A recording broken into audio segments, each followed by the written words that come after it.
बिस्मिल्लाहिर्रहमानिर्रहीम। अस्सलाम वालेकुम प्यारे दोस्तों, उम्मीद करते हैं कि आप सब खैर व आफियत से होंगे। शाबान की 15वीं शब शब बारात कहलाती है, यानी वो रात जिसमें मखलूक को गुनाहों से बरी कर दिया जाता है। तकरीबन 10 सहाबा इकराम रिज़वानुल्लाहि अलैहिम अजमाइन से इस रात के मुतल्लिक अहादीस मनकूल हैं। हज़रत आयशा रज़ी अल्लाह ताला अन्हा फरमाती हैं कि शाबान की 15वीं शब को मैंने नबी करीम सल्लल्लाहु अलैहि वसल्लम को अपनी आराम गाह पर मौजूद ना पाया तो तलाश में निकली। देखा कि आप जन्नतुल बकी के कब्रिस्तान में हैं। फिर मुझसे फरमाया कि आज शाबान की 15वीं रात है। इस रात में अल्लाह ताला आसमान दुनिया पर नुज़ुल फरमाता है और कबीला बनु कल्ब की बकरियों के बालों की तादाद से भी ज़्यादा गुनाहगारों की बख्शिश फरमाता है। दूसरी हदीस में है कि इस रात पूरे साल में पैदा होने वाले हर बच्चे का नाम लिख दिया जाता है। इस रात में उस साल मरने वाले हर आदमी का नाम लिख दिया जाता है। इस रात में तुम्हारे नामा एमाल उठाए जाते हैं और तुम्हारा रिस्क उतारा जाता है। इसी तरह एक रवायत में है कि इस रात में तमाम मखलूक की मगफरत कर दी जाती है सिवाय 7 अशखास के। वो ये हैं मुशरिक, वालदैन का नाफरमान, कीना परवर, शराबी, कातिल, शलवार को टखनों से नीचे लटकाने वाला और चुगलखोर। इन 7 अफराद की इस अजीम रात में भी मगफरत नहीं होती जब तक कि वो अपने जराइम से तौबा ना कर लें। हज़रत अली रज़ी अल्लाह ताला अन्हो से एक रवायत में मनकूल है कि इस रात में इबादत किया करो और दिन में रोज़ा रखा करो। इस रात सूरज गुरूब होते ही अल्लाह ताला अपने बंदों की तरफ मुतवज्जे होता है और ऐलान होता है कि कौन है जो गुनाहों की बख्शिश करवाए, कौन है जो रिस्क में वुसअत तलब करे, कौन मुसीबत ज़दा है जो मुसीबत से छुटकारा हासिल करना चाहता हो। प्यारे दोस्तों, उम्मुल मोमिनीन हज़रत आयशा रज़ी अल्लाह ताला अन्हा फरमाती हैं कि मैंने हुज़ूर अक़दस सल्लल्लाहु अलैहि वसल्लम को शाबानुल मुअज़्ज़म से ज़्यादा किसी महीने में रोज़े रखते हुए ना देखा। प्यारे दोस्तों, अब आपको शब बारात में करने वाले 3 काम बताएंगे जो कि रसूल अकरम सल्लल्लाहु अलैहि वसल्लम की अहादीस मुबारका से साबित हैं और बुज़ुर्गान दीन के अमल से भी साबित हैं। नंबर 1, कब्रिस्तान जाकर मुर्दों के लिए इसाले सवाब और मगफरत की दुआ की जाए। लेकिन याद रहे कि नबी करीम सल्लल्लाहु अलैहि वसल्लम से सारी हयात मुबारका में सिर्फ 1 मरतबा शब बारात में जन्नतुल बकी में जाना साबित है। इसलिए अगर कोई शख्स ज़िंदगी में 1 मरतबा भी इत्तबाए सुन्नत की नीयत से कब्रिस्तान चला जाए तो अजर व सवाब का बाइस है। नंबर 2, इस रात में नवाफिल, तलावत, ज़िक्र अज़कार का एहतमाम करना। इस बारे में ये वाज़ेह रहे कि नफल एक ऐसी इबादत है जिसमें तन्हाई मतलूब है।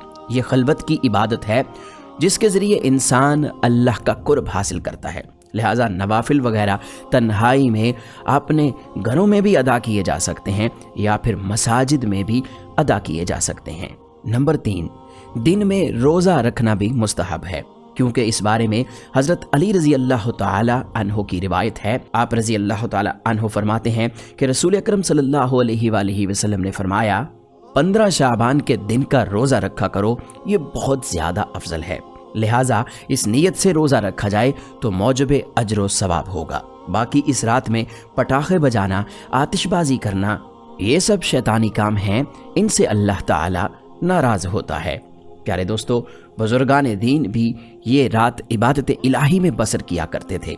हज़रत सैयदना खालिद बिन मादान रज़ी अल्लाह ताला अन्हो, हज़रत सैयदना लुकमान बिन आमिर और दीगर बुजुर्गान दीन शाबानुल मुअज़्ज़म की 15वीं रात अच्छा लिबास पहनते, खुशबू लगाते, सुरमा लगाते और मस्जिद में जाकर इबादत किया करते थे। 3री सदी हिजरी के बुज़ुर्ग अबू अब्दुल्ला मोहम्मद बिन असहाक फ़ाक़ही रहमतुल्लाहि अलैह फरमाते हैं कि जब शब बारात आती तो अहले मक्का का आज तक ये तरीका चला आ रहा है कि मस्जिद हराम शरीफ में आ जाते और नमाज अदा करते, तवाफ़ करते और सारी रात इबादत और तिलावत कुरान में मशगूल रहते। ان میں بعض لوگ 100 رکعت نماز نفل اس طرح ادا کرتے کہ ہر رکعت میں سورہ فاتحہ کے بعد 10 مرتبہ سورہ اخلاص پڑھتے، زمزم شریف پیتے، اس سے غسل کرتے اور اسے اپنے مریضوں کے لیے محفوظ کر لیتے، اور اس رات میں ان اعمال سے خوب برکتیں سمیٹتے ہیں۔ پیارے دوستو، درود پاک پڑھنا افضل ترین اعمال میں سے ہے، اور ماہ شعبان المعظم کو درود پاک پڑھنے کا مہینہ بھی کہا گیا ہے۔ چنانچہ امام قسطلانی رحمۃ اللہ علیہ نقل فرماتے ہیں کہ بے شک شعبان کا مہینہ نبی کریم صلی اللہ علیہ وآلہ وسلم پر درود پاک پڑھنے کا مہینہ ہے۔ وہ فرماتے ہیں کہ یہ آیت ان اللہ و ملائکتہ یصلون علی النبی یہ شعبان کے مہینے میں نازل ہوئی ہے۔ پیارے دوستو، شعبان کے مہینے کے حوالے سے نبی کریم صلی اللہ علیہ وآلہ وسلم جب رجب المرجب کا چاند دیکھتے تو آپ دعا فرمایا کرتے تھے، الہی رجب اور شعبان میں ہمیں برکت دے اور ہم کو خیریت کے ساتھ رمضان تک پہنچا دے۔ یہی وہ مبارک مہینہ ہے جس میں آپ صلی اللہ علیہ وآلہ وسلم کی دیرینہ تمنا پوری ہوئی اور تحویل قبلہ کا حکم نازل ہوا۔ تمیم سے متعلق احکام کا نزول اسی مہینے میں ہوا۔ تاریخ اسلام کا عظیم غزوہ بنو مستلق اسی مہینے میں پیش آیا۔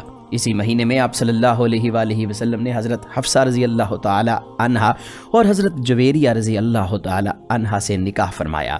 حضور صلی اللہ علیہ وآلہ وسلم نے فرمایا کہ رجب اللہ کا مہینہ ہے، شعبان میرا مہینہ ہے اور رمضان میری امت کا مہینہ ہے۔ حضرت انس بن مالک رضی اللہ تعالی عنہ سے مروی ہے کہ رسول اللہ صلی اللہ علیہ وآلہ وسلم نے ارشاد فرمایا، شعبان کی فضیلت تمام مہینوں پر ایسی ہے جیسے تمام انبیاء کرام پہ میری فضیلت ہے، اور دوسرے مہینوں پہ رمضان کی فضیلت ایسی ہے جیسے تمام کائنات پر اللہ تعالی کی فضیلت۔ ایک اور روایت میں ملتا ہے کہ آپ صلی اللہ علیہ وآلہ وسلم نے ارشاد فرمایا کہ رجب اور رمضان کے درمیان شعبان ایک ایسا مہینہ ہے جس کے فضائل کا لوگوں کو علم نہیں۔ فرمایا اس مہینے لوگوں کے اعمال اللہ تعالی تک پہنچائے جاتے ہیں۔ اس مہینے کی عظمت و اہمیت اتنی ہے کہ خود رسول اللہ صلی اللہ علیہ وآلہ وسلم نے اس مہینے میں رمضان کی تیاری کی ترغیب دی ہے۔ حضرت سلمان فارسی رضی اللہ تعالی عنہ فرماتے ہیں کہ یہ مہینہ وہ مہینہ ہے جس میں حضور اکرم صلی اللہ علیہ وآلہ وسلم اس کثرت سے روزے رکھتے تھے کہ صحابہ کرام رضوان اللہ علیہم اجمعین کو گمان ہوتا کہ آپ کبھی ترک نہیں کریں گے۔ ام المؤمنین حضرت عائشہ صدیقہ رضی اللہ تعالی عنہ فرماتی ہیں، حضور اکرم صلی اللہ علیہ وآلہ وسلم کو یہ بات پسند تھی کہ شعبان کے روزے رکھتے رکھتے رمضان سے ملا دیں۔ حضرت ام سلمہ رضی اللہ تعالی عنہا فرماتی ہیں کہ میں نے حضور اکرم صلی اللہ علیہ وآلہ وسلم کو شعبان اور رمضان کے سوا متواتر 2 مہینے روزے رکھتے ہوئے کبھی نہیں دیکھا۔ پیارے دوستو، اس ویڈیو میں ہم نے شعبان اور شب برات کی فضیلت کے بارے میں چند باتیں آپ تک پہنچائی ہیں۔ ہمیں امید ہے کہ ہماری آج کی ویڈیو آپ کو اچھی لگی ہوگی۔ اس ویڈیو کو لائک کیجئے گا، شیئر کیجئے گا، اور مزید اس طرح کی اسلامی اور معلوماتی ویڈیوز کے لیے آپ ہمارا چینل یونیورسل انفو سبسکرائب کر کے نوٹیفیکیشن بیل کو بھی کلک کر لیجئے گا۔ ہم ملتے ہیں جلد ہی ایک نئی ویڈیو کے ساتھ۔ اپنا بہت سا خیال رکھیے گا۔ اللہ نگہبان۔